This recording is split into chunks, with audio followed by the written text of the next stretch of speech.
Hi hello friends, welcome to Deepa kitchen. ಈ ದಿನದ ವಿಡಿಯೋದಾಗ ಕೇವಲ 3 ಪದಾರ್ಥ ಬಳಸಿ ಇಷ್ಟೊಂದು ಮೃದುವಾದ ಸಾಫ್ಟ್ ಆಗಿರುವಂತ ಸ್ಪಾಂಜಿ ಆಗಿರುವಂತ ಬನ್ ದೋಸೆ ಮಾಡಬಹುದು ಅಂದ್ರೆ ನಂಬ್ತೀರಾ? ಇಲ್ಲಿ ರವಾ ಸೋಡಾ ಏನು ಬಳಸದೇನೆ ಈಜಿ ಆಗಿರುವಂತ ಬ್ರೇಕ್ಫಾಸ್ಟ್ ರೆಸಿಪಿ ನಿಮ್ ಜೊತೆ ಶೇರ್ ಮಾಡತ್ತೀನಿ ನೋಡ್ರಿ. ಬರ್ರಿ ಯಾವ ರೀತಿ ಮಾಡೋದಂತ ಹೇಳಿ ಇವತ್ತಿನ ವಿಡಿಯೋದಾಗ ನೋಡಿ ಮಂತ್ರಿ. ವಿಡಿಯೋ ಇಷ್ಟ ಆಯ್ತಂದ್ರ ಮರಿಲಾರ್ದೆ ಲೈಕ್ ಮಾಡ್ರಿ, ಚಾನೆಲ್ ಸಬ್ಸ್ಕ್ರೈಬ್ ಕೂಡ ಮಾಡ್ರಿ.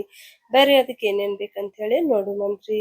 ಇಲ್ಲಿ ನೋಡ್ರಿ, 1-2 ಕಪ್ ಆಗೋಷ್ಟು ನಾನು ರೇಷನ್ ಅಕ್ಕಿ ತಗೊಂಡಿನ್ರಿ. ನೀವು ನಾರ್ಮಲ್ ಆಗಿ ದೋಸೆ ಅಕ್ಕಿ ಸಿಗ್ತಾವಲ್ರಿ, ಅವು ಕೂಡ ಯೂಸ್ ಮಾಡ್ಕೋಬಹುದ್ರಿ. ಅದೇ ರೀತಿ 1 ಕಪ್ ಆಗೋಷ್ಟು ನಾನು ಕಡ್ಲಿ ಬೇಳೆ ತಗೊಂಡಿನ್ರಿ. ಮತ್ತೆ 1/2 ಕಪ್ ಆಗೋಷ್ಟು ಉದ್ದಿನ ಬೇಳೆ ತಗೊಂಡಿನ್ರಿ. ಇವಾಗ ಇದನ್ನ ನೀರ್ ಹಾಕಿ ಸ್ವಚ್ಛಗೆ 1-2 ರಿಂದ 3 ಸರ್ತಿ ತೊಳಿಬೇಕ್ರಿ. ಯಾಕಂದ್ರ ರೇಷನ್ ಅಕ್ಕಿ ಅಂದ್ರ ಸ್ವಲ್ಪ ಧೂಳದ್ ಇರ್ತೈತಲ್ರಿ, ಅದಕ್ಕಂತ ಹೇಳಿ 1-2 ರಿಂದ 3 ಸರ್ತಿ ಇದನ್ನ ಸ್ವಚ್ಛಗೆ ತೊಳೆದು ನೀರ್ ತೆಗೆದು ಇದನ್ನ ಏನಿಲ್ಲ ಅಂದ್ರೂ 4 ರಿಂದ 5 ಅವರ್ ನೆನ್ಸ್ಕೋಬೇಕಾಗುತ್ತೆ ನೋಡ್ರಿ. ಕನಿಷ್ಠ ಇಲ್ಲ ಅಂದ್ರ 3 ಅವರ್ ಆದ್ರೂ ನೆನ್ಸೇಬೇಕ್ರಿ ನೀವು. ಯಾಕಂದ್ರ ಉದ್ದಿನ ಬೇಳೆ ನೆನಿಬೇಕಾಗತ್ರಿ. ನಾವ್ ಮಿಕ್ಸಿ ಒಳಗ್ ಹಾಕೊಂಡ್ ರುಬ್ಬತ್ನಾಗ ಅದು ಚಂದಾಗೆ ಸಣ್ಣ ಆಗಲ್ರಿ. ಅದಕ್ಕಂತ ಹೇಳಿ ಅದು ನೆನಿಲೇಬೇಕಾಗತ್ರಿ ಉದ್ದಿನ ಬೇಳೆ ಮತ್ತೆ ಕಡ್ಲೆ ಬೇಳೆ ಕೂಡ ರೀ. ಇವಾಗ ನೋಡ್ತಾ ಇರ್ಬೋದ್ರಿ, ಉದ್ದಿನ ಬೇಳೆ, ಕಡ್ಲೆ ಬೇಳೆ, ಅಕ್ಕಿ ಎಲ್ಲ ನೀಟಾಗಿ ಸಾಫ್ಟ್ ಆಗಿ ನೆಂದವ್ರಿ.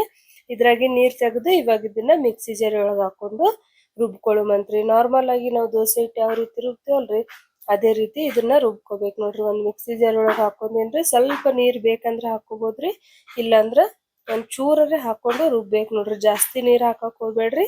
ಈ ತರನೇ ಸಾಫ್ಟ್ ಆಗಿ, ಸ್ವಲ್ಪ ಜಾಸ್ತಿ ತೆಳು ಇರಬಾರ್ದ್ರಿ, ಮೀಡಿಯಂ ಆಗಿರ್ಬೇಕ್ರಿ ಹಿಟ್ಟು ಅನ್ನೋದು. ಇವಾಗ ಇದು ಸಾಫ್ಟ್ ಆಗಿ ರುಬ್ಕೊಳ್ಳೋದಾಗೈತ್ರಿ. ಇದನ್ನ ಒಂದ್ ಬೊಗೋಣಿ ಒಳಗ್ ಹಾಕಿ ಓವರ್ ನೈಟ್ ನೆನ್ಸಿಡ್ಕೋಬೇಕಾಗುತ್ತೆ ನೋಡ್ರಿ. ಇದು ಎಷ್ಟು ಉಬ್ಬಿ ಬರ್ತೈತಲ್ರಿ ಹಿಟ್ಟು, ಅಟ್ಟು ನಮ್ ಬನ್ ದೋಸೆ ಅನ್ನೋದು ಸಾಫ್ಟ್ ಆಗಿ ಫ್ಲಫಿ ಆಗಿ ಬರ್ತೈತಿ ನೋಡ್ರಿ. ನೋಡ್ತಾ ಇರ್ಬೋದ್ರಿ ಹಿಟ್ಟು ಯಾವ ರೀತಿ ಉಬ್ಬೈತ್ ಅಂತ ಹೇಳಿ. ನಾನು ಇಲ್ಲಿ ಮಾರ್ನಿಂಗ್ ಬ್ರೇಕ್ಫಾಸ್ಟಿಗೆ ಅಂತ ಹೇಳಿ ತೋರ್ಸಾತೀನಿ ನೋಡ್ರಿ. ಯಾವುದೇ ಕಾರಣಕ್ಕೂ ಸೋಡಾ ಏನು ಯೂಸ್ ಮಾಡೋದ್ ಬೇಕಾಗಿಲ್ರಿ. ನಾವು ಕಡ್ಲಿ ಬೇಳೆ ಹಾಕಿರ್ತೀವಲ್ಲ, ಅದ್ರಲಿಂತ್ರ ಹಿಟ್ಟು ಅನ್ನೋದು ಈ ಪರಿ ಉಬ್ಬಿ ಬರ್ತೈತಿ ನೋಡ್ರಿ. ನೋಡ್ತಾ ಇರ್ಬೋದ್ರಿ ಯಾವ ಪರಿ ಹಿಟ್ಟು ಉಬ್ಬೈತ್ ಅಂತ ಹೇಳಿ. ಒಂದ್ಸರ್ತಿ ಇದನ್ನ ಮಿಕ್ಸ್ ಮಾಡ್ಕೊಳಮಂತ್ರಿ. ಇಲ್ಲಿ ನಾನು ಉಪ್ಪು ಹಾಕೊಂಡು ಮಿಕ್ಸ್ ಮಾಡ್ಕೊಂಡಿನ್ರಿ. ವಿಡಿಯೋದಾಗ ಉಪ್ಪು ಹಾಕೋದು ಬಂದಿಲ್ರಿ. ಇವಾಗ ಇದನ್ನ ನೀಟಾಗಿ ಮಿಕ್ಸ್ ಮಾಡ್ಕೊಳ್ಳೋದಾಗೈತ್ರಿ. ನೋಡ್ತಾ ಇರ್ಬೋದ್ರಿ ಹಿಟ್ಟು ಯಾವ ರೀತಿ ನೊರೆ ಆಗಿ ಬಂದೈತೆ ಅಂತ ಹೇಳಿ. ನೆಕ್ಸ್ಟ್ ಏನ್ ಮಾಡಮ್ರಿ, ಇವಾಗ ಒಂದ್ ಕಡಾಯಿ ಇಟ್ಕೊಳ್ಳೋಮಂತ್ರಿ. ಇದು ಹಿಟ್ಟು ಇವಾಗ ಪರ್ಫೆಕ್ಟ್ ಆಗಿ ರೆಡಿ ಆಗೈತ್ರಿ. ನಮ್ಗೆ ಎಷ್ಟು ಬೇಕು ಅಷ್ಟು ಹಿಟ್ಟು ತಗೊಂಡು ಉಳಿದಿದ್ದು ಫ್ರಿಜ್ ದಾಗ ಇಟ್ಕೋಬಹುದ್ರಿ. ಇವಾಗ ನೋಡ್ರಿ, ನಾನು ಇದನ್ನ ಸೈಡಿಗೆ ಎತ್ತಿಟ್ಕೊಂಡು ಆ ಕಡೆ ಗ್ಯಾಸ್ ಮೇಲೆ ಒಂದು ಕಡಾಯಿ ಇಟ್ಕೊಂಡೇನ್ರಿ. ನೀವು ಬೇಕಂದ್ರ ಒಗ್ಗರಣೆದ ಕಡಾಯಿ ಬರ್ತೈತಲ್ರಿ, ಅದ್ರಾಗ ಕೂಡ ಮಾಡ್ಕೋಬಹುದ್ರಿ. ಅಂದ್ರ ಈ ತರ ಕಡಾಯಿದಾಗ ಮಾಡೋದ್ರಿಂದ ಪರ್ಫೆಕ್ಟ್ ಆಗಿ ಒಂದ್ ಸ್ವಲ್ಪ ದೊಡ್ಡದಾಗಿ ಚಂದಾಗೆ ಬರ್ತೈತ್ರಿ. ಇವಾಗ ಇದಕ್ಕ ಸ್ವಲ್ಪ ಎಣ್ಣೆ ಹಾಕೊಂಡು 2 ಸ್ಪೂನ್ ಆಗೋಷ್ಟು ಹಿಟ್ಟು ಹಾಕೊಂಡು 1 ಗ್ಲಾಸ್ ಒಳಗ್ ಸ್ವಲ್ಪ ನೀರ್ ಹಾಕೊಂಡು ಈ ತರ ಸೆಂಟರ್ದಾಗ ಇಟ್ಕೊಂಡು ಲಿಡ್ ಕ್ಲೋಸ್ ಮಾಡಿ ಏನಿಲ್ಲ ಅಂದ್ರೂ 5 ನಿಮಿಷ ಇದನ್ನ ಲೋ ಫ್ಲೇಮ್ ದಾಗ ಬೇಯಿಸ್ಕೋಬೇಕಾಗತ್ ನೋಡ್ರಿ. ಅವಾಗ ಲೋ ಫ್ಲೇಮ್ ದಾಗ ಬೇಯಿಸ್ಕೊಳ್ಳೋದ್ರಿಂದ ನಮ್ ಕಲರ್ ಅನ್ನೋದು ಸೂಪರ್ ಆಗಿ ಬರ್ತೈತ್ರಿ. ಇವಾಗ ಇದು ಗ್ಲಾಸ್ ತೆಗಿಯಮ್ರಿ, ಅದೇನ್ ಈಸಿಯಾಗಿ ಬಂದ್ಬಿಡ್ತೈತ್ರಿ. ಇವಾಗ ಇದನ್ನ ತಿರುವು ಹಾಕಿ ಬೇಯಿಸ್ಕೊಳ್ಬಂತ್ರಿ. 2 ಸೈಡ್ ಚಂದಾಗೆ ಬೇಯಿಸ್ಕೋಬೇಕು ನೋಡ್ರಿ. ನೋಡ್ತಾ ಇರ್ಬೋದ್ರಿ ಕಲರ್ ಎಷ್ಟು ಸೂಪರ್ ಆಗಿ ಬಂದೈತೆ ಅಂತ ಹೇಳಿ. ಇನ್ನೊಂದ್ 2 ನಿಮಿಷ ಲಿಡ್ ಕ್ಲೋಸ್ ಮಾಡಿ ಇದನ್ನ ಲೋ ಫ್ಲೇಮ್ ದಾಗ ಬೇಯಿಸ್ಕೋಬೇಕಾಗತ್ರಿ. ನೋಡ್ತಾ ಇರ್ಬೋದ್ರಿ ಸೂಪರ್ ಆಗಿರುವಂತ, ಅಷ್ಟೇ ಈಜಿ ಆಗಿರುವಂತ ಬನ್ ದೋಸೆ ರೆಡಿ ಐತ್ ನೋಡ್ರಿ. ಇವಾಗ ಇದನ್ನ ಸರ್ವ್ ಮಾಡ್ಕೊಳ್ಮಂತ್ರಿ.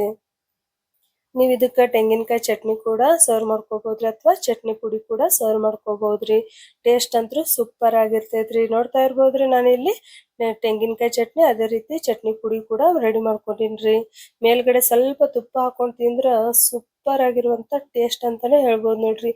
ಇದ್ರ ಮುಂದೆ ಇಡ್ಲಿ ದೋಸೆ ಕೂಡ ಮರ್ತ್ ಹೋಗ್ತೀರಿ, ಅಷ್ಟು ಟೇಸ್ಟಿ ಆಗಿರುವಂತ ಬ್ರೇಕ್ಫಾಸ್ಟ್ ಅಂತಾನೆ ಹೇಳ್ಬೋದು ನೋಡ್ರಿ. ನೀವ್ ಒಂದ್ಸರ್ತಿ ಮನಿಯೊಳಗ ಟ್ರೈ ಮಾಡ್ರಿ, ಹೆಂಗ್ ಬರ್ತೈತೆ ಅಂತ ಹೇಳಿ ಹೇಳೋದ್ ಮಾತ್ರ ಮರ್ಯಾಕ್ ಹೋಗ್ಬೇಡ್ರಿ. ಇಷ್ಟ ಆದ್ರ ಲೈಕ್ ಮಾಡ್ರಿ, ಕಮೆಂಟ್ ಮಾಡ್ರಿ, ಅದೇ ರೀತಿ ಸಬ್ಸ್ಕ್ರೈಬ್ ಕೂಡ ಮಾಡ್ರಿ. ನೀವು ಒಂದ್ಸರ್ತಿ ಮನಿಯೊಳಗ ಈ ರೆಸಿಪಿ ಟ್ರೈ ಮಾಡಿ ನೋಡ್ರಿ, ಹೆಂಗ್ ಬರ್ತೈತೆ ಅಂತ ಹೇಳಿ ಕಮೆಂಟ್ ಮಾಡೋದ್ ಮಾತ್ರ ಮರ್ಯಾಕ್ ಹೋಗ್ಬೇಡ್ರಿ.